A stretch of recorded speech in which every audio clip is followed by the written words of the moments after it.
Buenos días, buenas tardes, buenas noches. Con ustedes la columna semanal del periódico Contrapunto. Esta vez la columna se titula Parlamento Europeo frente a la OTAN. El Parlamento Europeo es un ente burocrático multinacional en el que las decisiones se toman por mayoría.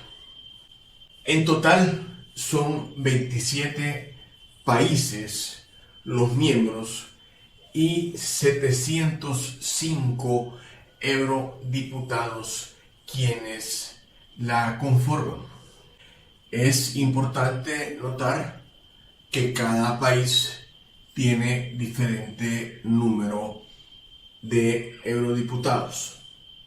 En la pantalla podrán ver los números de diputados que cada país tiene y que Alemania, España e Italia suman la tercera parte de esos diputados a la hora de tomar decisiones. Es importante que sepan cómo se eligen los representantes de cada país. Como ejemplo, España, sus representantes son electos por ciudadanos españoles en una elección en España.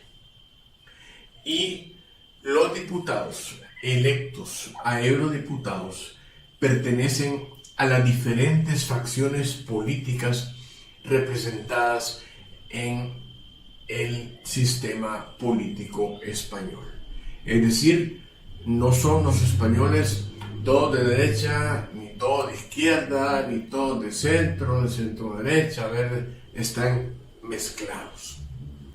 Esta situación hace que el consenso que se tome en el Parlamento Europeo sea difícil, pues este ejemplo de España se representa en todos los países integrantes, diferentes partidos políticos, diferentes tendencias ideológicas. Pero existe un método no registrado dentro del Parlamento Europeo que logra este consenso en muchos casos. Ante la diversidad de opiniones dentro del Parlamento Europeo, existe una forma creada por la banca mundial que logra consenso dentro del Parlamento. Y esto lo hace sobornando a los miembros del Parlamento Europeo. El ejecutor de este consenso se llama George Soros. Así logran consenso para que los objetivos de los señores dueños de la banca central se logren, y por lo general estos logros van en contra de todos los ciudadanos europeos.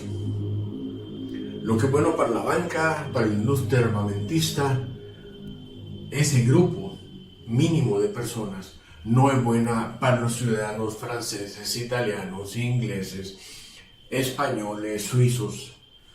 Tenemos el caso actual del conflicto en Ucrania, que son los pueblos los que están pagando los altos costos de vida, mientras los dueños de sus complejos económicos enormes se están lucrando.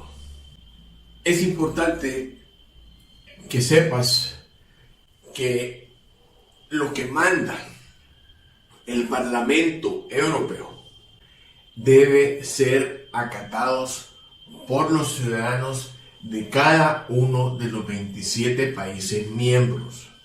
Este ente burocrático supranacional tiene y toma decisiones que están sobre la soberanía de las naciones miembros.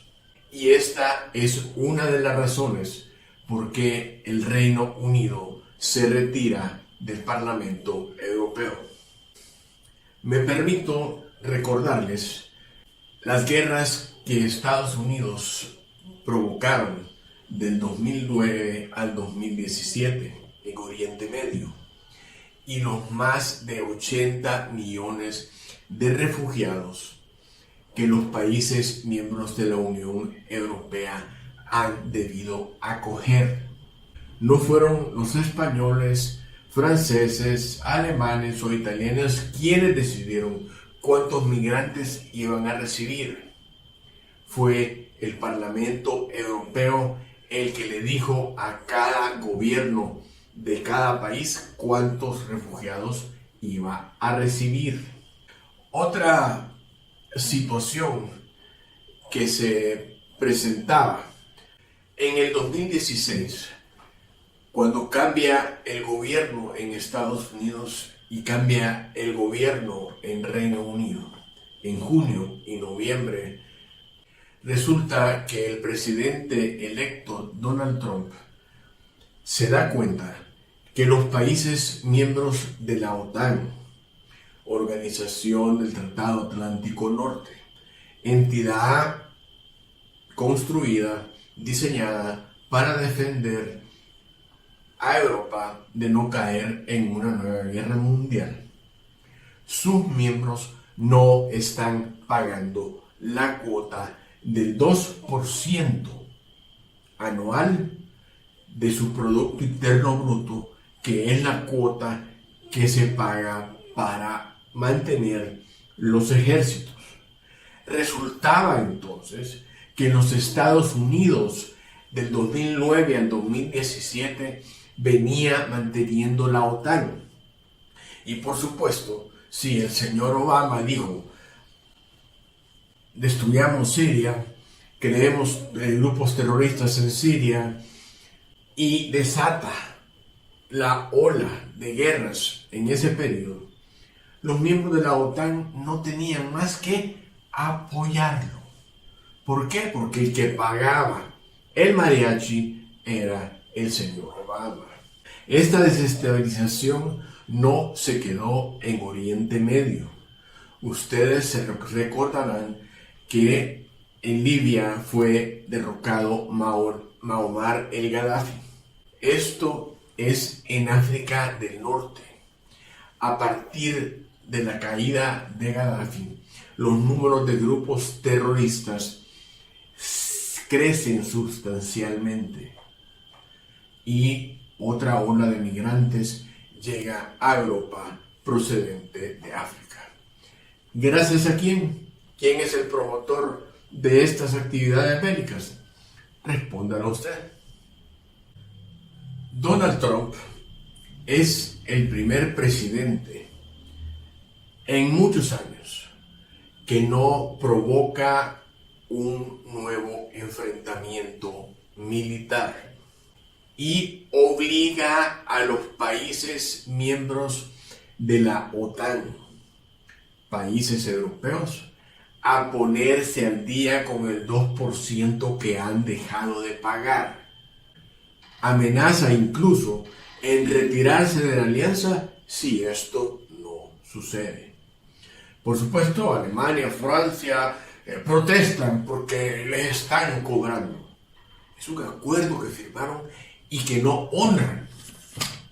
En realidad, Trump tenía razón y no les queda más que pagar lo adeudado.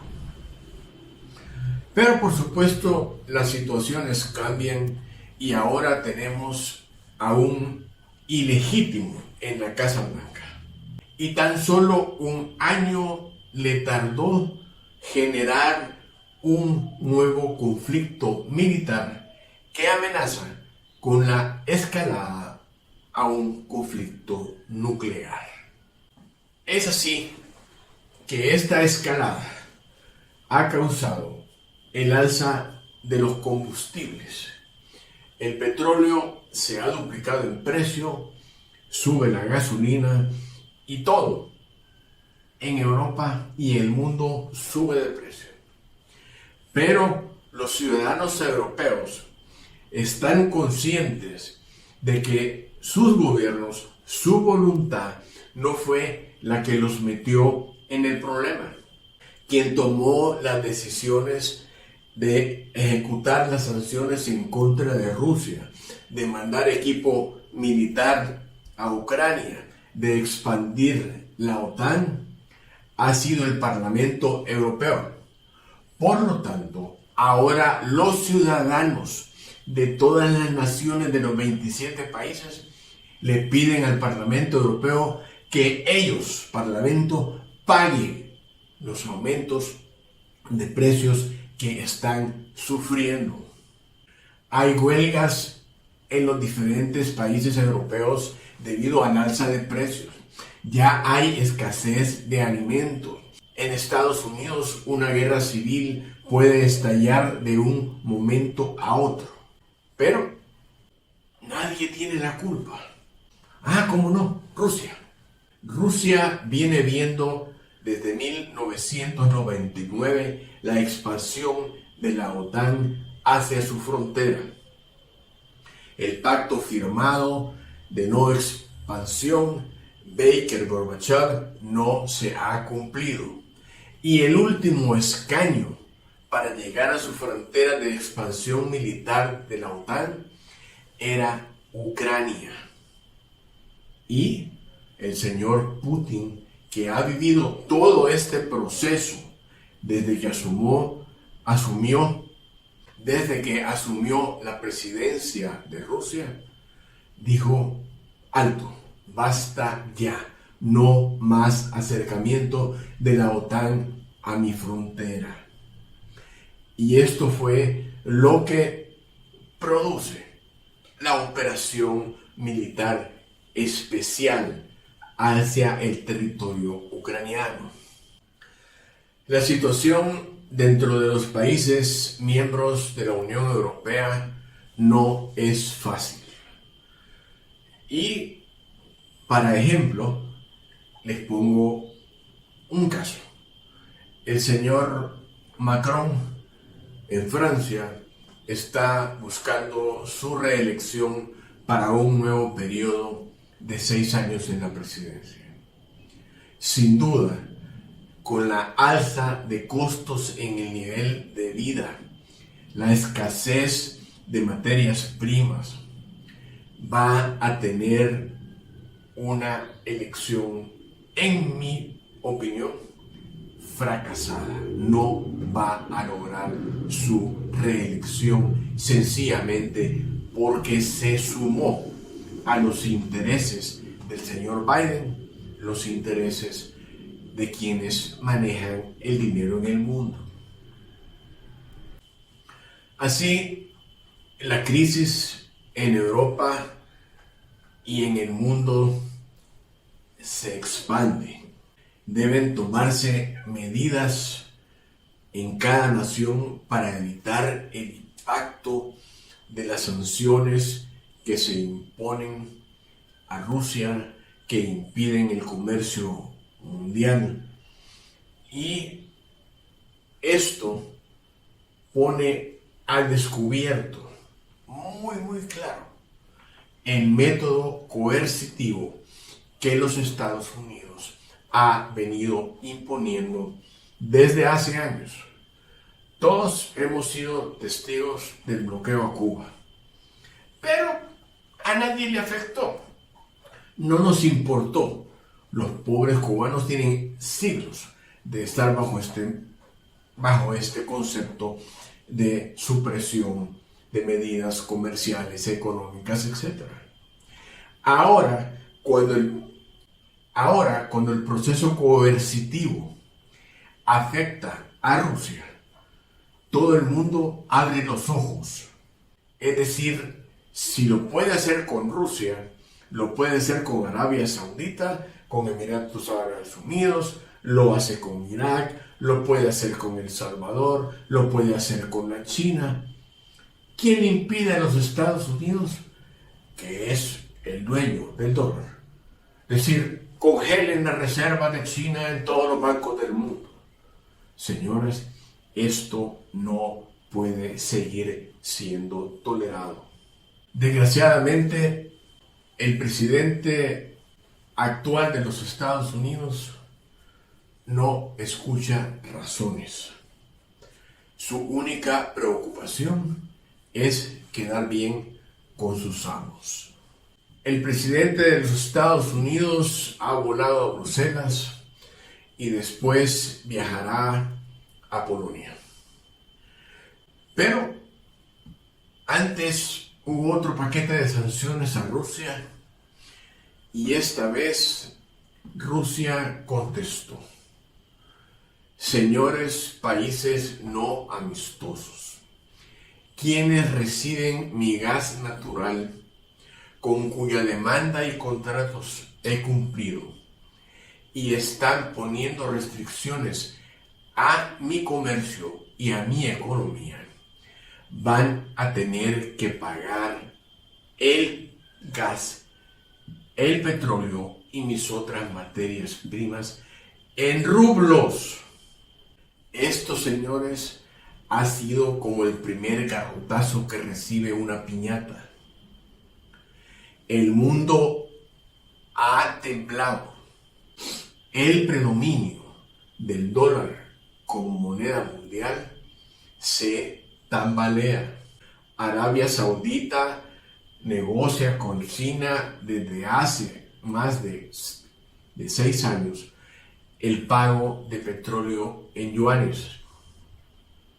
Actualmente estas negociaciones se están acelerando. El petróleo solo se ha podido pagar en dólares y esto ha mantenido fuerte a la moneda. Rusia ya no quiere dólares, China quiere pagar en yuanes, Arabia Saudita no está dispuesta a seguir siendo títere de Estados Unidos y está pensando igual darle petróleo a China pagado por yuanes. Lo mismo sucede con India, con Pakistán, países que ya vivieron el garrote y la zanahoria y no están dispuestos a seguir sometidos a la dirección de un señor en la Casa Blanca del que se duda su estado mental. Todo esto llega al punto de perfilarse en un nuevo gobierno mundial. Algo que mucha gente nunca creyó que existía. Y si ha existido un gobierno mundial. Y si ha existido ¿quién? Manejando el dinero de los bancos centrales del mundo, obliga a todo gobierno en el planeta a hacer lo que ellos digan. Esto ha existido, así ha sido, y a eso se debe la posibilidad que haya un gobierno mundial en donde el dólar ya no sea una moneda hegemónica y puedan comerciarse en las diferentes monedas. Da la casualidad que China y Rusia tienen muy buen respaldo de sus monedas con reservas de oro. No así los Estados Unidos, cuya deuda pasa de los 30 billones de dólares. El señor Biden ha dicho que él va a liderar el nuevo orden mundial. Es decir, él lo acepta. Y el orden mundial, en mi opinión, que viene, va a ser un orden mundial en el cual el dólar no va a ser la moneda referente mundial. Va a ser una multipolaridad de monedas. Yo voy a poder pagar en yuanes, en rublos o en la moneda que desee siempre y cuando haya un acuerdo. Y para que tengan una referencia, ¿qué es El Salvador comparado con los Estados Unidos? ¿Por qué Estados Unidos se empeña en seguir criticando a El Salvador y ahora quiere pasar una legislación que afecte a El Salvador. ¿Qué tiene ese país que legislar en el nuestro? Nada. Pero fíjense bien, el problema real de la potencia del norte con El Salvador es la visión. Y digo la visión porque en enero del 2021 nadie se imaginó que esto iba a suceder. Y aquí en El Salvador del mundo hubo un jovencito visionario que dijo: debemos adoptar al Bitcoin como moneda circulante. Ese es el dolor en el trasero de los norteamericanos. Porque lo que ahora sucede, que tienen que pagar el gas y el petróleo a Rusia con rublos, y Arabia Saudita posiblemente le venda el petróleo a China en yuan, esa chiquita medida, El Salvador, el pulgarcito de América, también está en esa jugada. No queremos ser más títeres de los dueños de los bancos centrales. Queremos independencia. Queremos tener la hegemonía suficiente para decidir hacia dónde vamos. Así la situación, queridos hermanos, vamos hacia un nuevo orden mundial.